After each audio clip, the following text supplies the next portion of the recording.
So, as you can see from the title up here, this is going to be about our falling out with nuclear energy. Pun not intended. So, the pun kind of just came to my attention 2 seconds ago. Uh-oh, that's probably a bad way to describe this, because of the concept of fallout. You know, whenever a nuclear explosion happens, you get the fission products and all the radioactive material that falls out. This is not a falling out because I suddenly became worried about radiation safety or radioactive waste or any of the traditional sort of issues around nuclear energy. This is very much to do with the intrinsic nature of the technology itself, from an engineering standpoint, not from a radiation safety or social or political standpoint. So I've kind of been going through a I don't know what you would call it, but a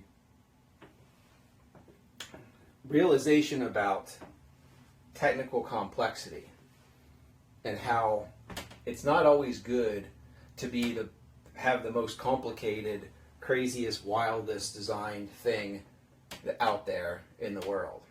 So, an analogy that I'll use is European cars versus Japanese cars, right? This is probably going to get people's attention because everybody's got their favorite brands of automobiles and the traditional stereotypes surrounding the various brands of cars. So when you think about a BMW or Mercedes-Benz, what comes to mind in terms of how reliable that automobile is going to be? I can tell you that the stereotype is such that it's over-engineered, okay, versus, say, Toyota and Honda, the traditional Japanese brands. So these guys here from Germany, all right, the classic German engineering. Oh, it's German engineering. That's the old Volkswagen slogan, right? Well, German engineering is notorious for being over-engineering. And I know that's probably inappropriate to apply a nationality to that, but I see what they mean when they say that. So these cars are well known for there being systems on those cars which are intended to improve performance and improve comfort and improve things like how the car drives. But at the end of the day, they're this vestigial sort of extra thing that's on there that can often affect reliability and leave you with a expensive repair. On the other side of the equation, we've got the Japanese vehicles. We've got the Toyotas and the Hondas. You could probably even add the Nissans and others in there too. But these are the classic ones which are designed to hold themselves together for 300,000 miles without significant failure. So I have a Toyota right now, and it has been very good. Most people that I talk to that have these speak very, very highly of them and are very proud of the fact that they put 200,000 to 300,000 miles on these vehicles without significant issues. And if there is an issue, the repair is relatively straightforward compared to some of the complexity you find over here. So it's a completely based upon these guys want to set themselves apart on performance and automotive, excellence in terms of just the, showing off the engineering. Look at this. Look what we've done. Okay, we've got 2 spark plugs in each cylinder. We've got twin turbos. We've got all these crazy systems on these engines in these cars. We've got automatic this and self-driving that on here. Look at us. We have the best technology.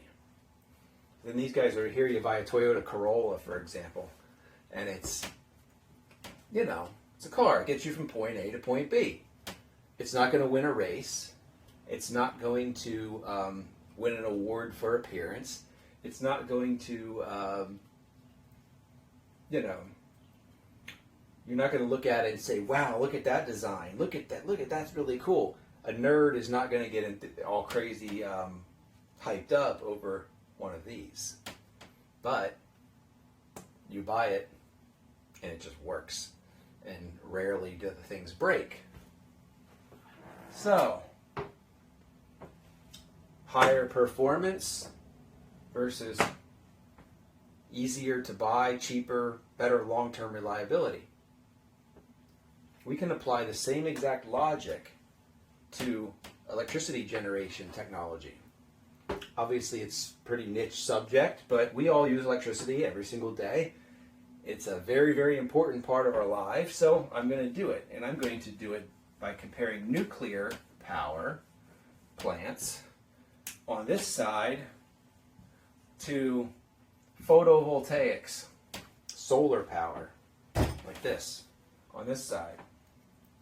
And I've really become to appreciate the simplicity that's here and the complexity that's here, and how, even though this has certain benefits,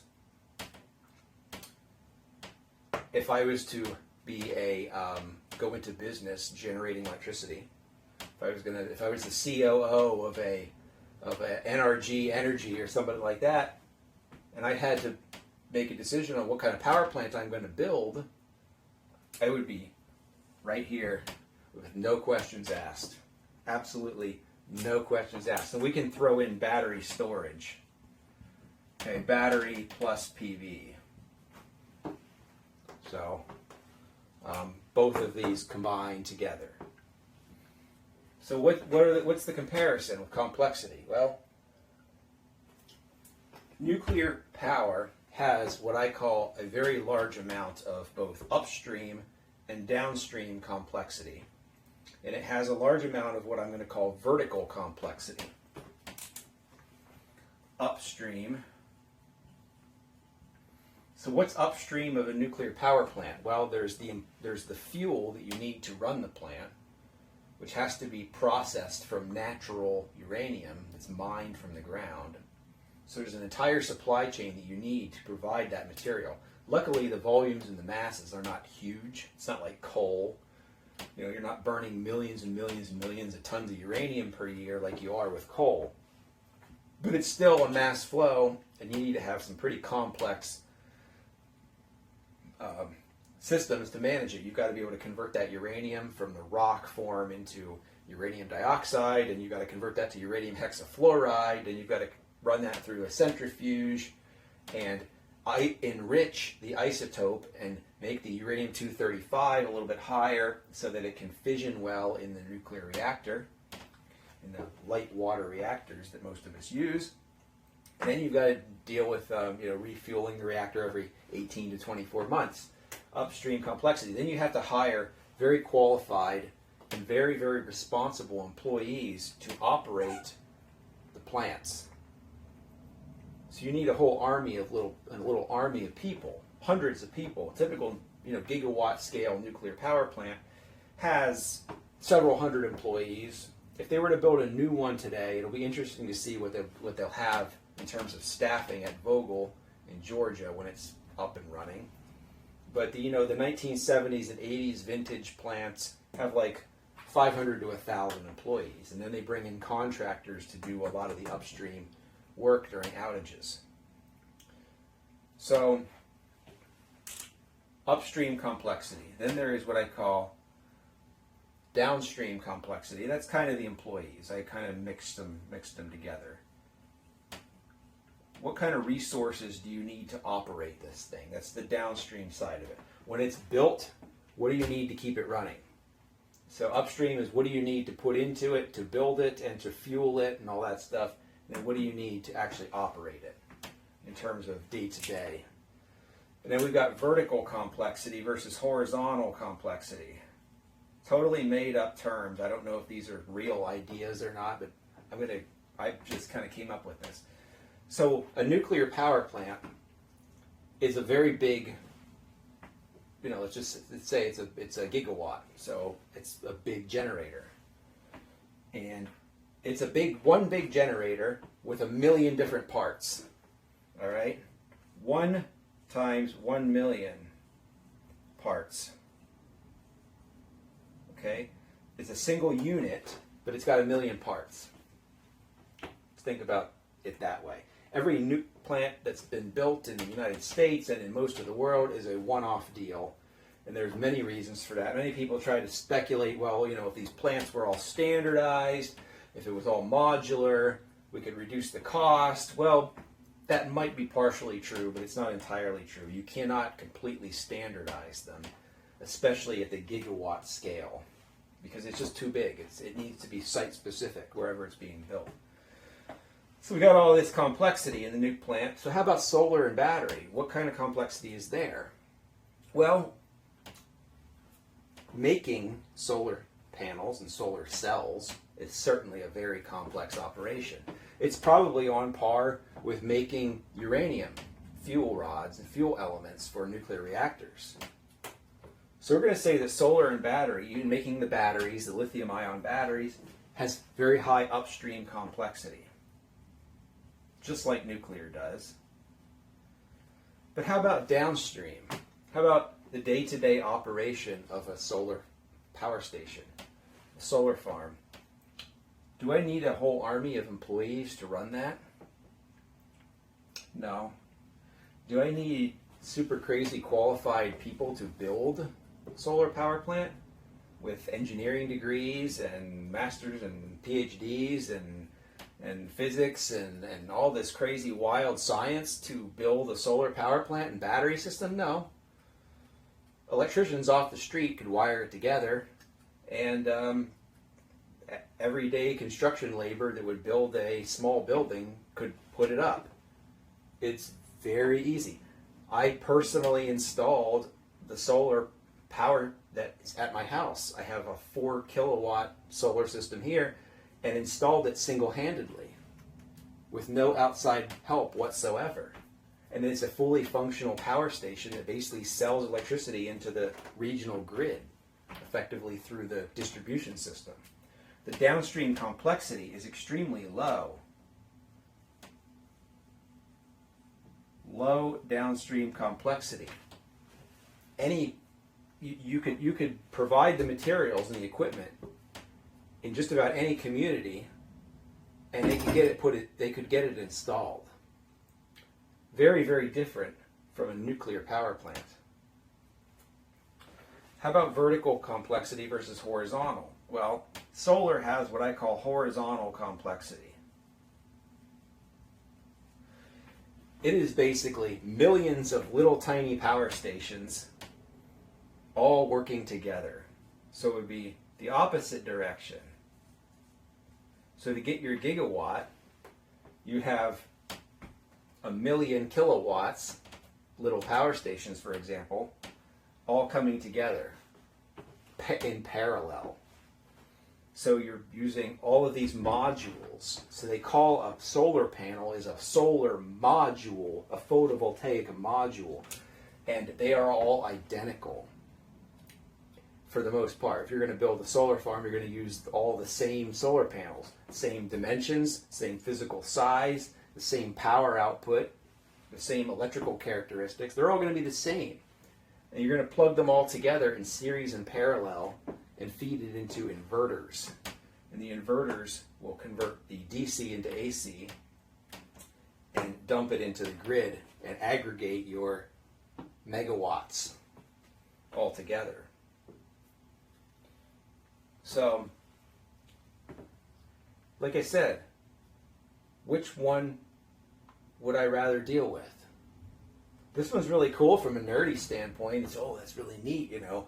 You sit down and you look at the drawing of a nuclear power plant and all the piping and all the instrumentation and all of the systems that are there, sitting in a room that's, you know, at your home or whatever. yeah, this is really cool stuff. But if you're actually out in the field doing it, it's going to get old really fast.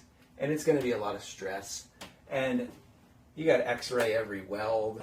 You've got to do non-destructive testing, and you've got to do certifications and an enormous amount of administrative overhead to make sure that this power station operates safely whenever it's finally up and running. Whereas here, plug and play, man. You want more gigawatts, you build more solar farms. You make more panels, you get more power.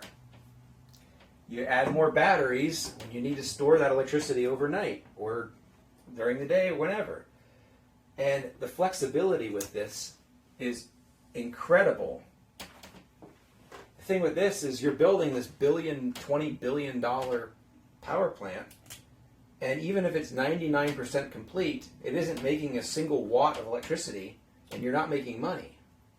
Whereas with this, depending upon your design, you get the first solar panel in, you could be generating electricity. So when I did my solar on the roof, I had the rails and the cables, and I put the first solar panel up with the first microinverter, plugged it into the cable, and I was generating power from that panel before any of the other panels were installed. And I just took my time and got them installed over the course of a couple weeks. Weekend, Saturday here, Sunday there. Eventually you had a roof full. So I can add to it at any time I want. You can, if an inverter fails or a section of the array has a problem, you isolate it, you fix it, the rest of the plant continues producing. Whereas in a nuclear plant, if some critical system goes down and that whole gigawatt generator trips offline, you're down a gigawatt and you're losing millions of dollars a day in revenue. Big, big stress generator. This is an enormous volcano of stress that I could envision. Is as cool as it is from a nerd-tastic standpoint, this is nothing more than, from a business standpoint, a big pile of stress and liability. Whereas this, not so much. Yeah, the sun wasn't shining as much today. Well, that's why we have batteries. That's why we installed more solar panels than we need. Who cares? They don't hurt anything. They're just there.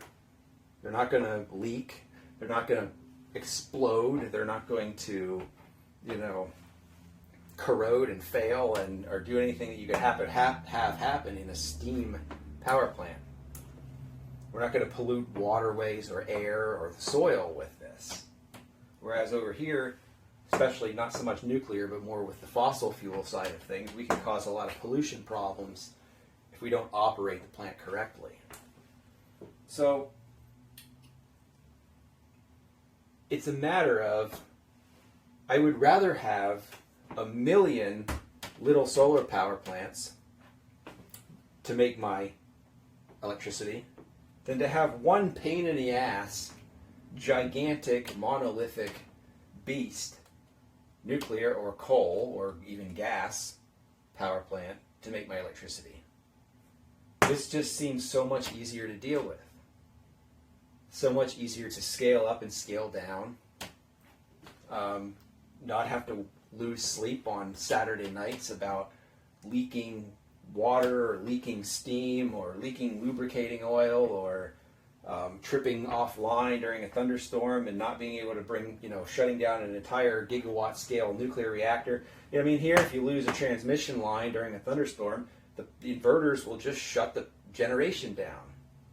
And the solar panels don't care. If you go out in the solar field and you pull the wires apart from the array, you're not going to hurt anything except maybe the connector because of the current and the arcing in there.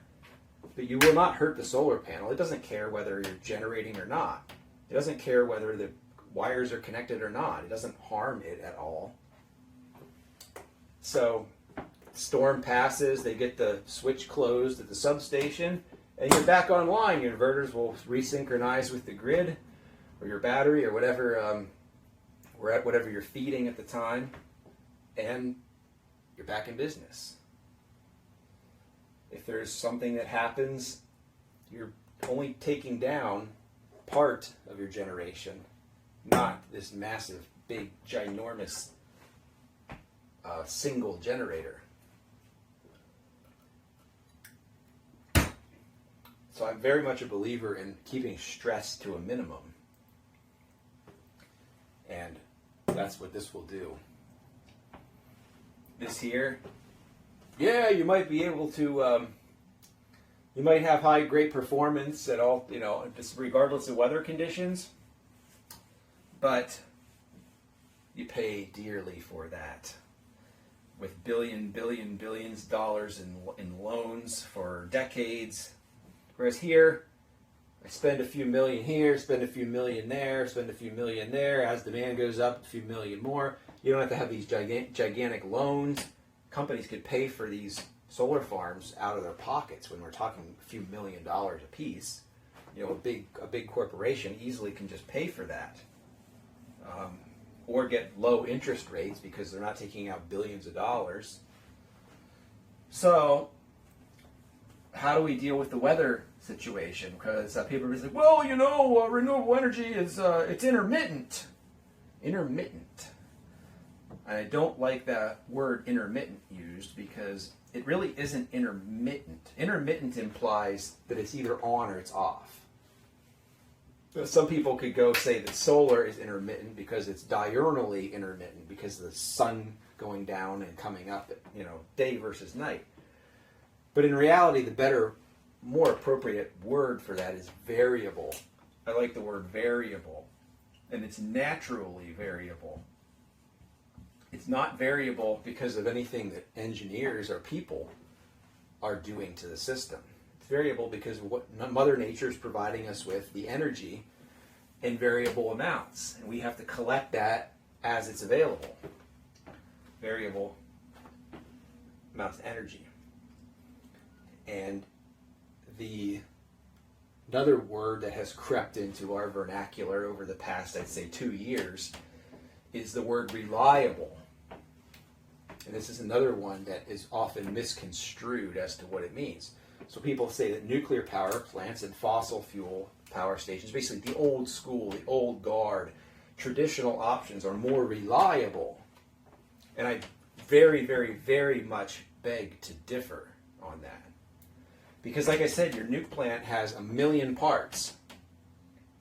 Your solar plant is 1 million individual plants all working in parallel.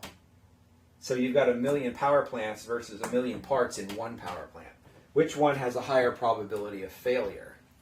In like an entire complete failure. That's the 1 gigawatt nuclear or fossil power plant. Because it's so complex. There's so many systems that all go into making sure that that gigawatt generator stays spinning. And if any number of them stop operating correctly or go out of spec, you shut down that gigawatt generator. Whereas our solar system, worst case, you lose an inverter. Let's say an IGBT blows in an inverter, or a circuit breaker trips, or something happens, or squirrels chew on a wire, or something like that. You might lose part of an array, or one array out of a big solar farm. At most, maybe a megawatt or so. These inverters typically aren't much bigger than a megawatt, depending upon how the solar farm is designed. If it's a micro inverter system, you only lose one individual solar module if one inverter fails. That's pretty amazing, right? That's a level of failure, that's a level of reliability that's extremely acceptable. So, if I was the operations manager for NRG power generation, and my nuclear power plant went offline, tripped offline because a tree hit a transmission line, they lost off-site power, I would probably be getting a phone call at 3 a.m. Hey, get your ass in here and get this plant up and running again. Which would really piss me off. I don't want to be woken up at those times of day to deal with this. But whenever it's millions of dollars at stake, that's what you do, right? Whereas here, well, squirrels chewed one of the wires out in array number 26. We've got about 500 kilowatts offline on a 25 megawatt solar farm. it can wait till Wednesday. It's not a big deal. We'll figure it out and get it fixed. That's the level of urgency reduction that you would get in a system like this. A battery storage that's attached to the PV would be similar. It would be completely modular. So you'd have battery modules with their own inverters independently operating. And if something happens in one set of batteries or one inverter, it doesn't affect the others. So that allows you to still operate just at a somewhat reduced capacity, probably an acceptably reduced capacity versus here.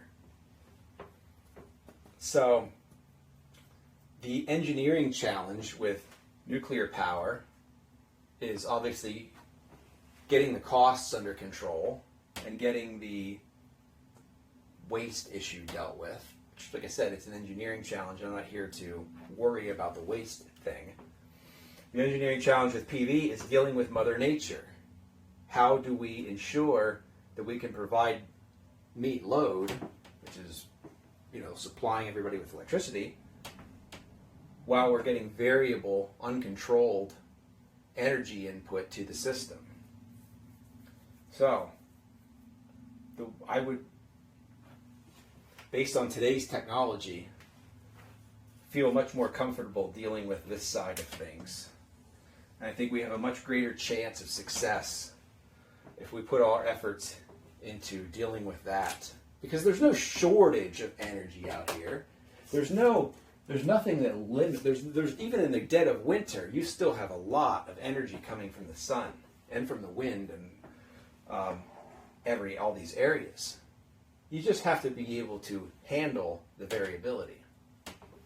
Whereas over here, we've got the challenge of decommissioning, we've got radioactive waste, we've got construction costs, we've got economies of scale to deal with, and it just seems like this is a lot more stress.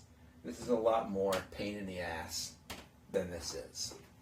And that's why I am falling out with nuclear energy. And I don't really see it as being a significant part other than what's already operating. So what we have now, just keep it running. Keep it running. There's no sense in shutting it down if it's perfectly operational. But building new ones, I just don't see it happening. Especially not privately financed ones.